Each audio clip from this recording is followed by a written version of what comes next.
सारी चीजें तो हमने बोल दी, अब केसारी जी कुछ नहीं बोलना चाहेंगे। जो ये बोली है उसी को आप लोग फिर से रिपीट करेंगे। Copy paste. आइए आइए बीच में आइए। जी, किसी का कोई सवाल? फिल्म के अलावा प्लीज कुछ नहीं पूछने का, भोजपुरी इंडस्ट्री के बारे में नहीं पूछने का, हमारी भोजपुरी फिल्म के बारे में पूछने का। अनंत त्रिपाठी इधर है, इसीलिए डर लगा, इसीलिए मैंने बता दिया कि ये आदमी सिनेमा से अलग ही पूछते हैं कुछ। नहीं खेसारी भाई, मैं ये सबसे पहले तो ये कहना चाहता हूँ कि आपका लुक बड़ा शानदार लगा मुझे, आप फिल्म में रंगे बसंती में, तो उसके लिए सबसे पहले तो मैं आपको थैंक यू कहना चाहता हूँ कि इतनी बढ़िया, इतनी मेहनत आप लोगों ने की, अलग अलग शेड्यूल्स में माइनस टेम्परेचर में शूट किया और उसका आउटपुट जो है वो पोस्टर पे मुझे दिखा। आखिर भाई किसका हूँ? बिल्कुल हमारी अनंत त्रिपाठी का। खेसारी भाई, रंगे बसंती बेसिकली अगर आपके शब्दों में इस फिल्म को समराइज किया जाए, थोड़े में कहा जाए तो कैसे? ज़िंदगी में कुछ काम मुश्किल जो होते हैं ना, जितनी मुश्किल जो चीज़ें होती है ना, मुझे लगता है जो आउटपुट इनपुट उसी का बेहतर होता है, क्योंकि दर्द से निकलने के बाद इंसान दर्द का एहसास करता है।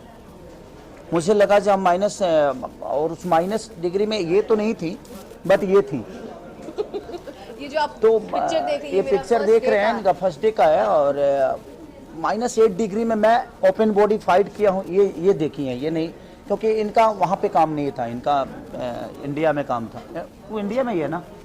कश्मीर अब हो गया है हमारा।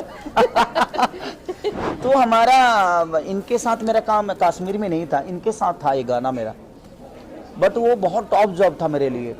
एक तो बर्फ में ओपन बॉडी आपको वर्क करना है, बर्फ पे गिरना है, तो वो थोड़ी सी टॉप थी मेरे लिए। बट मुझे लगा जो अच्छे एक्टर होते हैं उन्हीं को टॉप जॉब मिलता है, और शायद मेरे डायरेक्टर प्रिमांशु जी या मेरे प्रोड्यूसर रोशन सिंह जी को लगा कि शायद मैं बेहतर कर सकता हूँ, इसीलिए शायद ऐसा रोल उन्होंने चुना।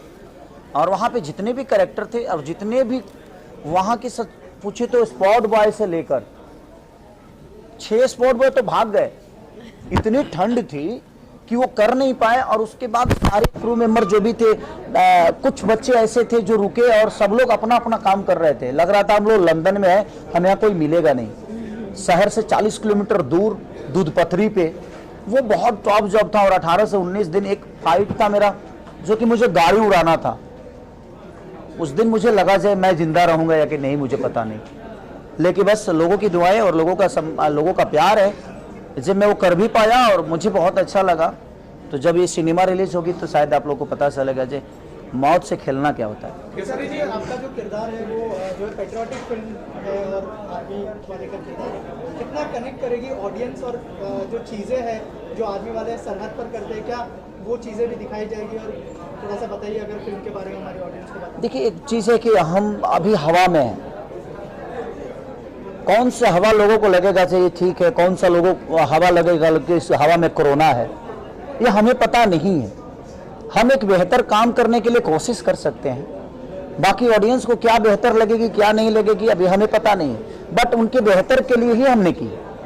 हमारी कोशिश है यही कि हम, चाहे वो धूप हो, चाहे वो जाड़ा हो या ठंडी हो, गर्मी हो या बरसात हो, हम एक एज ए एक्टर हमारी जो हमें जिस काम के लिए चुना जाता है, चाहे वो मैं हूँ, रति जी हो या डायना जी हो, चाहे वो एवरीथिंग, जितने भी हमारे आर्टिस्ट हमारे साथ काम वर्क किए हैं, सबने अपना 110% दिया है। किसी ने, और चाहे वो टेक्नीशियन हो, चाहे स्पॉट बॉय से लेकर हर वो आदमी, ऐसे मुझे लगता है कि प्रोड्यूसर तक मेरे साथ उस ठंड में शर्मिला दीदी और रोशन सिंह जी लगातार खड़े रहे। जबकि एक प्रोड्यूसर पैसा खर्चा करे कि यार तुम लोग काम करो, हम होटल में हैं या इतना ठंडा में नहीं रह सकते, लेकिन उसके बावजूद जो चैलेंज था वो वेदर एंड क्लाइमेट चैलेंज हाँ, था, गर्म और ठंड भी, दोनों चीजें हम लोगों को बहुत परेशान किया। कश्मीर वाला और कट्टू उसका उल्टा था, जब हम लोग वहां पे इनको तो बाप रे, इनको तो लगता था कि धरती का सारा गर्मी इन्हीं को लग रहा है। 5 मिनट नहीं होता था भाई, इनको तो मेकअप लगता नहीं। सबसे पहले तो इनके बारे में आपको बता दूं, वहाँ ने इनको आखिरी बनाया है या फर्स्ट बनाया, फर्स्ट कॉपी है या आखिरी है पता नहीं। इनको मुझे सुंदर दिखाने के चक्कर में इनको डल करना पड़ता था। अब इनको ज्यादा कुछ भी लाइट लगता था ना भाई, मैं पूरी सिनेमा में सुंदर नहीं दिखा। इनके साथ जितना भी मेरा सीन होगा मैं सुंदर दिखाई, रीजन की अगर लाइट लगा दो तो उससे भी कई गुना ज्यादा सुंदर लगती है। हाँ, इनके साथ मेरा मैच हो गया है क्योंकि हम दोनों का कलर सेम है, ये डिफरेंट है। तो दोनों जगह मुझे बहुत थोड़ा सा कष्ट हुआ कि एक जगह मैं बिल्कुल डल दिखा हूँ जो सबसे सुंदर हॉट लड़की है, एक जगह जो घर में क्या बोलते हैं फैमिलियर जो लड़कियां होती इनके सामने मैं मैच कर गया हूँ। मतलब हम लोग मैच्ड हैं। हम मैच हैं, बट इनके सामने मैच करना मेरे लिए नहीं, मेरे लिए पता नहीं क्या था, बट मेरे डायरेक्टर और मेरे डीओपी के लिए बहुत टॉप जॉब था कि मेरा डीओपी कहाँ से खेसारी को दे दूं लाइट, कहाँ से डायना का कम कर दूं।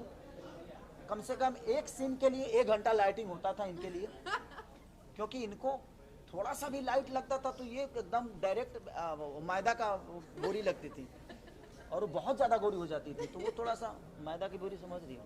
समझ गए, ठीक बात। ठीक बात। मैं ये जानना चाहता हूँ, ये देशभक्ति फिल्म है, आप दिख रहे हैं अच्छे खासे, और इसमें जूनियर केसारी जी हैं, क्या कुछ बोलना चाहिए, कितना प्राउड फील होता है? देखिए, प्राउड फील तो तब होगा जब वो अपने दम पे कुछ करेगा। मुझे प्राउड अपने बच्चों पे तब होगा, और किसी भी बाप को अपने बच्चों पे प्राउड तभी होना चाहिए जब वो अपने दम पे कुछ करेगा। अभी तो ऋषभ मेरे बदौलत यहाँ आया है और उसका मोटो एक्टिंग नहीं है, और मैं कभी अपने बच्चों पे चाहे किसी भी, मैं सब जितने भी पेरेंट्स हैं मैं सबसे यही कहना चाहूँगा कि आप अपने सपने को ना अपने बच्चों में मत ढूंढिए, उसको जो बनना होगा वो बन जाएगा। मेरे पापा मेरे को लिट्टी चोखा बेचवा रहे थे, लेकिन मैं यहाँ तक पहुँचा और मैं अपने जीवन को अलग लेके गया। तो ज़िंदगी में अपने बच्चों पे अपने सपने को मत थोपिए, और मैं भी अपने बच्चों पे अपने सपनों को नहीं थोपता। उसको जो बनना होगा वो बन जाएगा भाई, हमें जो बनना था हम बने, उसको जो बनना होगा वो बनेगा। तो हम अभी 6 साल का बच्चा है, वो अपने सपने को अभी से थोप दे कि तुमको यही बनना है, वो डिप्रेशन में अपनी ज़िंदगी नहीं जी पाएगा। इसलिए मुझे लगता है कि उसको जो बनना होगा बनेगा। अब उसका सपना अगर एक्टिंग है तो एक्टिंग करेगा। मेरा कोई सपना नहीं है कि मेरा बेटा क्या बनेगा, मुझे जो बनना था बना, उसकी अपनी रिस्पॉन्सिबिलिटी है, उसकी भी फैमिली आएगी, उसका भी अपना साम्राज्य होगा, वो जो बनना होगा बने भाई। उसके लिए जो करना है मैं कर रहा हूँ, इसके अलावा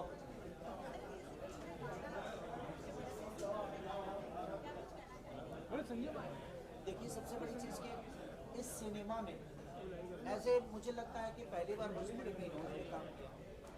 ये भी बहुत बड़ी एक्टर है, घायल 2 जैसे सिनेमा इन्होंने करके हिंदी लेवल पर करके आया। ये तो हम लोगों की माँ है। एक्टिंग के मामले में मैंने रति पांडे को मैंने अपने जीवन में एक चीज़ देखा कि जब ये मेरे सामने खड़ी होती थी ना, तो मेरे लिए इतना चैलेंजिंग होता था कि मैं यार इस लड़की के सामने कैसे, क्योंकि ये अपने आप को जो चेंज करती थी ना एट ए टाइम, क्योंकि ये मेरी पत्नी भी है और मेरी माँ भी है, 2 चीज़ें इन्होंने प्ले किया है। और एक एक्टर को लिए कोई बात नहीं, वो चीज़ें हैं, तो एक महिला के लिए दोनों प्ले करना, और ये बाप रे, सामने कोई भी हो एज ए गुड एक्टर। मैंने बहुत सारे एक्टरों के साथ काम किया, but Rati the best actor, और इनका बॉडी लैंग्वेज और सेट के जो माहौल, और इनके अंदर इनकी भी एक खूबी है, इसे हमें कभी नहीं लगा कि ये हिंदी लेवल से आई है या हिंदी की इन्होंने परफॉर्म करके आया। हमारा जो माहौल होता था ना वो एक क्लियर होता था, ऐसा नहीं मुझे कभी लगा कि यार ये भोजपुरी समझ के मुझे अवॉइड करेगी।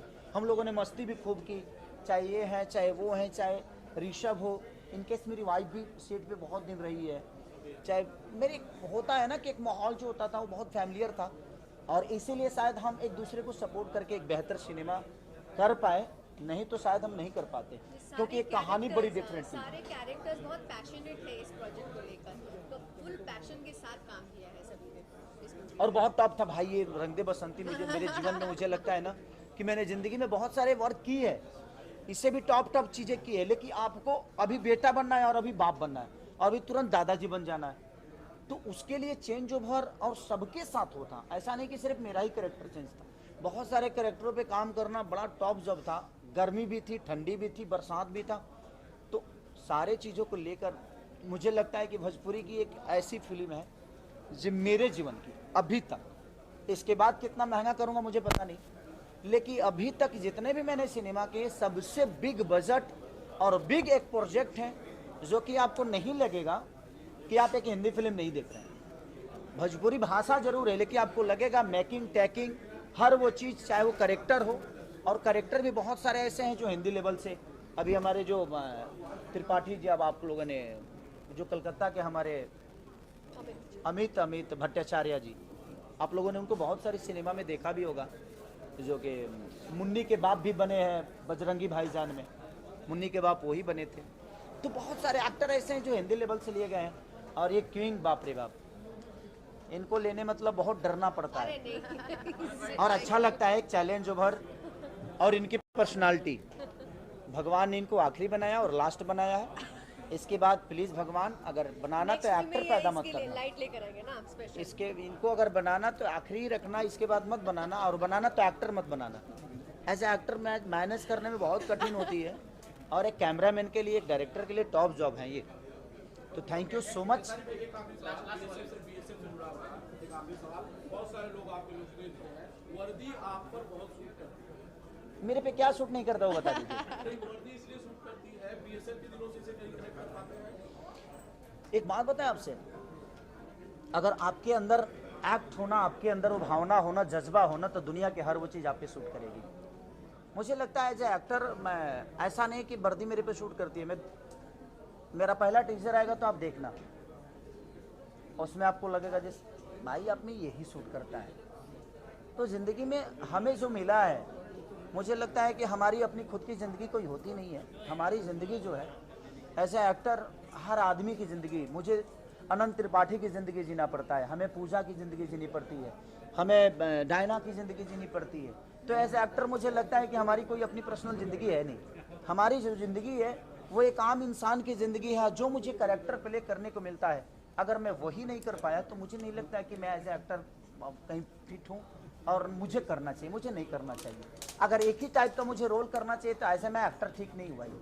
तो फिर मुझे एक ही टाइप का कोई, उससे अच्छा किसानी कर लूँ। मैं लोगों को क्यों बेवकूफ़ बनाऊँ? क्योंकि एक आदमी ही ज़िंदगी को नहीं चला सकता है। एक मंत्रालय में देखिए, अमित शाह जी भी हैं, मोदी जी भी हैं, गडकरी जी भी हैं।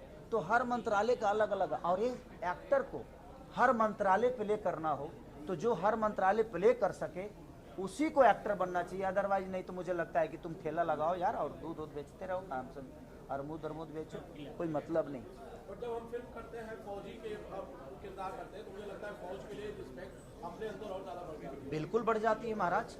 फौज, मुझे लगता है कि सबसे टॉप जॉब फौज का है, और एक फौज का किरदार करना बहुत आसान नहीं है, बहुत मुश्किल है। डिसिप्लिन जो होती है ना उनकी, वो मैनेज करना बड़ा कठिन हो जाता है। खड़ा कैसे रहना है, तो हाथ कहाँ रहना चाहिए, और ऐसे एक्टर आदमी काम करे, अपने एक्सप्रेशन पे ध्यान दे, उस बॉडी लैंग्वेज पे ध्यान दे, तो बहुत टॉप जॉब है। और सलूट है कि यार अपने फौजी भाइयों के लिए कि वो कितने डिसिप्लिन के साथ अपने देश का रक्षा करते हैं। डिसिप्लिन के साथ देश का रक्षा करना, और वही रिस्पॉन्सिबिलिटी हमारे अंदर आती है कि डिसिप्लिन के साथ हमें एक्टिंग करना होता है। तो टफ तो है हमारे लिए, क्योंकि हमें 24 घंटा वहाँ नहीं रहना, और 24 घंटा हम उस मानसिकता में नहीं होते।